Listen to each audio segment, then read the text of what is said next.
James, let me turn to you as we're now talking about the people with the money to finance these projects. And you're with Equity Group, and you've had a lot of success really investing across the continent over the last several years, including in places that other investors saw as too risky.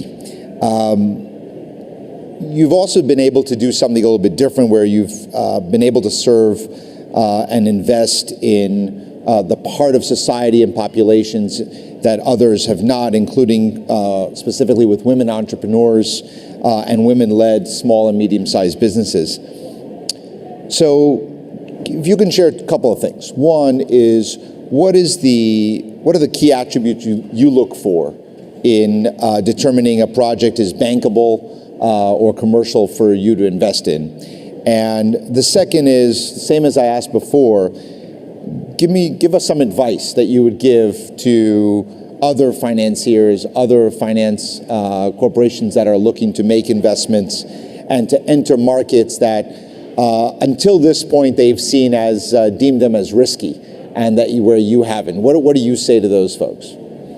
Thank you very much. It is true that we have adopted an inclusive finance model, a low-cost, high-volume model to bring affordability, and as a result, we have been able to reach 18 million customers. But broadly, what we really look at the very high level, at the household level, at the individual level, is whether we are furthering that household's ability to become more sustainable.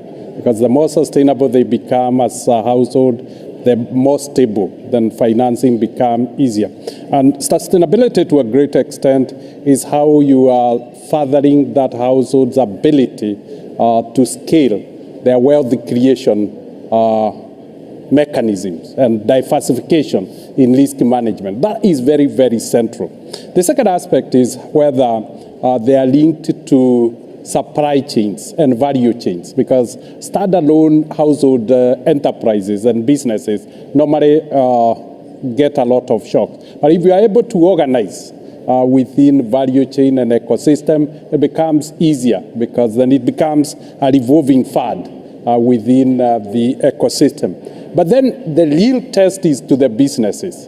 And to the businesses is whether they are contributing to socioeconomic transformation of the continent. How is their ranking in terms of trust with the host communities? Because that, again, is the long-term sustainability of a business.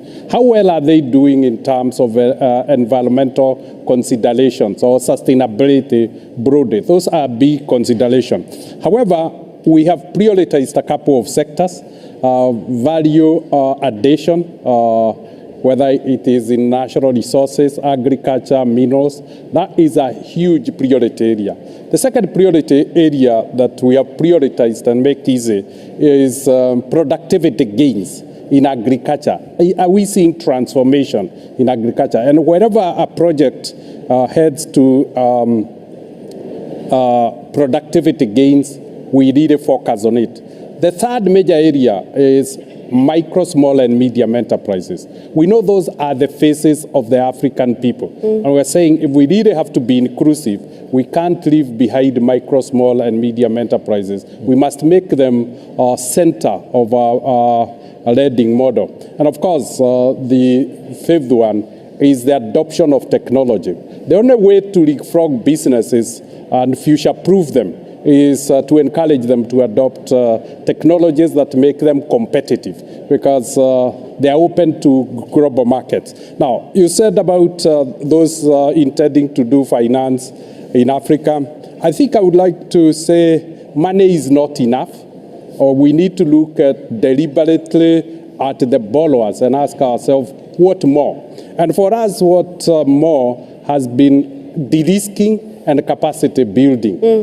To a great extent, most of our finance is combined either with financial and entrepreneurship training, making the borrower better in repaying their debt and in managing finance and managing their businesses.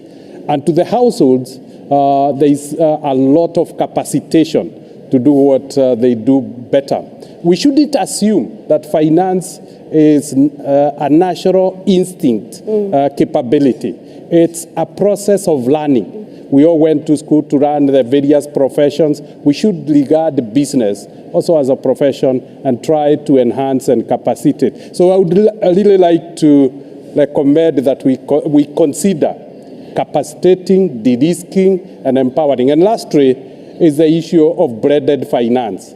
A one-fit-all kind of finance may not really work in most of the communities, the high-risk environments. You need to partner with others, take long-term mix with short-term, look at credit guarantees, look at risk-sharing guarantees, and such components. Thank you.